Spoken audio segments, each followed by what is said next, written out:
Assalamualaikum warahmatullahi wabarakatuh. Now we are going to look into our second lecture, 10th lecture, which is maintenance and repair technology, which is we are going to look into the fan, blowers, and motor. So basically, in air conditioning system, we have fan, blowers, and motor, which is quite important to make sure we can blow our uh, uh, airflow or reject our heat from the condenser to make sure our system is working in correct way. So now the first one, which is the fan. Let's look into what is the purpose of fans. Fan purpose is to supply the necessary static pressure, which is to move air in a ventilation or exhaust system. So we in a fan to make sure the fan can suck the air in ventilation or exhaust system. So the important one is static pressure. So static pressure is the power to remove the air in any space. So let's look into this figure. So basically this is the basic classification of air moving devices that we use in a building.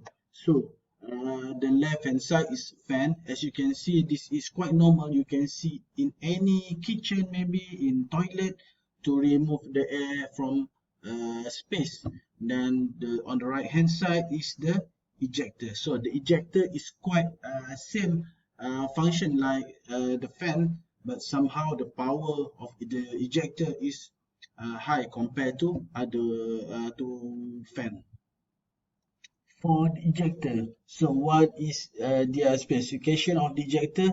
It is working or operate in low operating efficiency, and somehow the ejector is used only for special material handling application, which is we want to remove corrosive material, for example, flammable material, hot or sticky material. So that's why we cannot use normal fan compared to ejector. So because ejector is quite powerful compared to the fan. So the ejector also will be used when not desirable to have contaminated air passing directly to the air moving devices. So we are going to use the ejector when it is contaminated air, and then this also used for the A stream air. A stream means the air that contain material that might degrade fan performance. So that's why if we use maybe for example hot or sticky material, we want to suck that particular material in a space, so it can degrade the fan performance. So that's why we have to use the ejector, which is quite powerful. And then the ejector also used in pneumatic conveying system. So in industrial application also, we use fan as the primary system to move or exhaust or suck an air. So what is the basic group of fans, which is the axial fan, which is quite common, we can see, and then the centrifugal fan. Centrifugal fan you can see in home furnace, which is the home kitchen ventilation, and then the hair dryer, the vacuum cleaner, which is used the centrifugal fan, and any special type of fan, which is the customized design. Some specification of the propeller fan, axial fan. We have the propeller fan, which is can move the air against the low static pressure, which is less than 1-inch water gauge, and then it will also use in general ventilation system, which is we use the propeller fan because it is only for general ventilation, and then it is very sensitive to air resistance.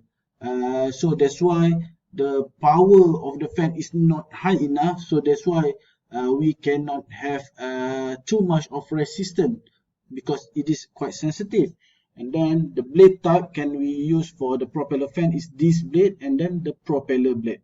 So we have also the tube axial fan, which is can move the air against the moderate pressure. So this is quite different from the propeller fan, which is the static pressure that we can use is much more higher, which is less than 2-inch water gauge.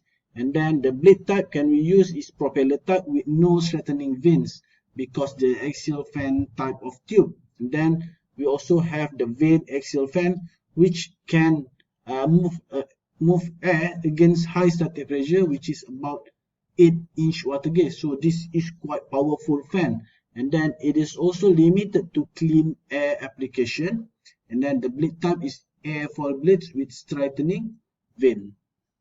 So this is the example of the propeller fan here. This is quite normal, we can see, and commonly we use in industry. And then we have also tube axial fan, and then this is the vane axial fan here. So the design is quite different because it have their own static pressure power. Then the next one we have is centrifugal fan. In centrifugal fan, we have the forward curve impeller, radial impellers, and then we also have the backward inclined curve impeller. So each and every single of this type of centrifugal fan have their own type. As you can see here, you can read the specification of the type. So as you can see here, this is the picture on how working principle of centrifugal fan for forward aligned fin, which is operate like this. And then we also have the radial fin. Radial fin different, and from those forward and backward is on the blade type. And then we also have the backward aligned fin. So for forward aligned, as you can see, we move like this, so the air will be moved forward. Compared to backward, it is opposite direction like forward align, but the spinning method for backward align fin is backward type. In centrifugal fan also, the pressure is developed due to the centrifugal force, so that's why we call it centrifugal fan, compared to axial fan where velocity energy is imparted to air, which turn to converted to pressure energy at the fan outlet. So that is the axial fan. So another one is the special type of fan. Like we have the inline centrifugal fan.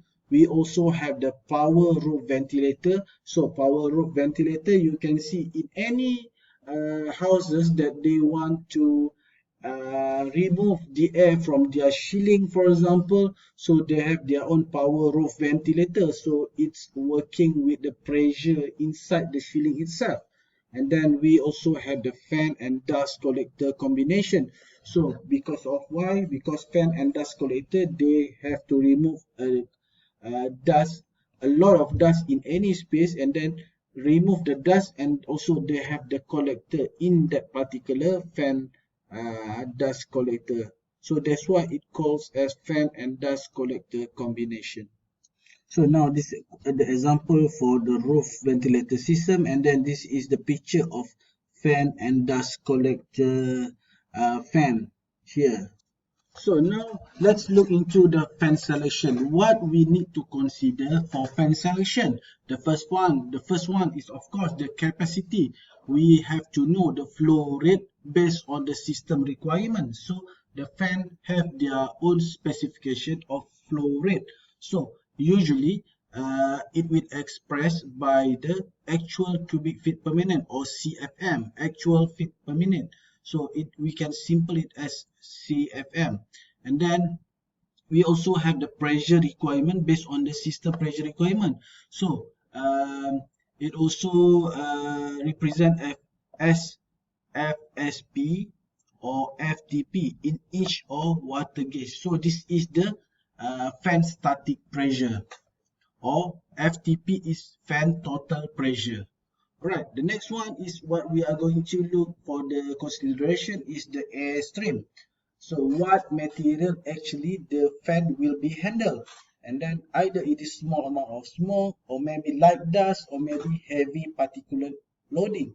And then is it also the material is explosive or flammable material? So if it is explosive or flammable, we have to make sure we are using fan that have spark resistant or spark proof while we select the fan. So because we doesn't want any spark from the electricity, so because they are moving of air that is flammable, so this is quite dangerous. So the next one, which is the physical limitation. So physical limitation is usually will be considered by any personnel while they are installing the fan. So the first one that they are looking for is the performance requirement. Is it can perform as what they want, as what they are specific requirement, and then what is the inlet size and location that where they want to install the fan, and also the fan weight, is it too heavy or maybe too light, or they can install it.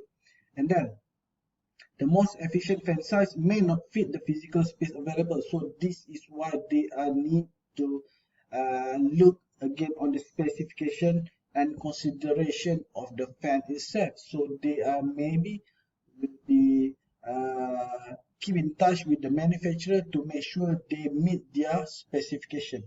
And then the next one is the drive arrangement. Either the electric motor is the power source of the fan, they are using the power by the electric motor, or directly by the uh, electric motor, or they are using belt drive system. So using belt drive, usually that is big type of fan using the belt drive.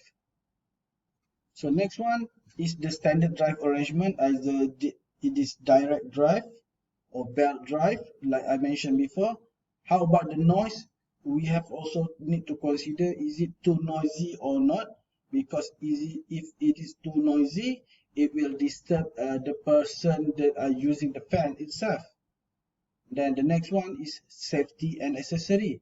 The safety guard require inlet outlet because we doesn't want any injuries to the personnel that are working on the fan, or which the location of the fan installed, and then flow control, and then either it is having using the dampers or not, mounted on the fan outlet, mounted at fan inlet, lowest operating horsepower, lower operating horsepower because we want to save the energy itself. So this is the simple consideration for the fan selection. The first one is the volume required. So how many CFM that you want for the fan to be operated. And then we have also what we need to consider is the static pressure, fan static pressure. What material that you going to handle, and then is it explosive or inflammable material? So you need to have the spark proof fan, and then is it direct driven or belt driven? So you have to consider the space limitation also. And then the noise from the fan, and then operating temperature of the fan itself, how much or how long the fan can sustain the special operating temperature that we are going to use. And then the efficiency and also the corrosive application. So corrosive application usually will be directly towards the material that they are going to handle.